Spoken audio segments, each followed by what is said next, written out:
Pera? Wala ka? Sipag? Meron ka ba?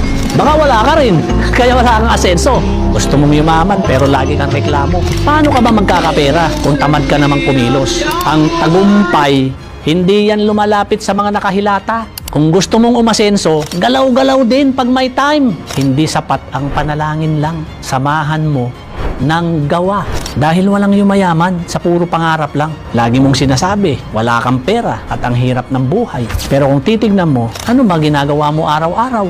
Gising sa tanghali, tapos puro cellphone lang. Wala kang ibang ginawa kundi tumambay. Paano ka aasenso? Wala ka namang ginagawa. Kahit gaano ka katalino at kagaling, kung tamad ka, wala kang mararating.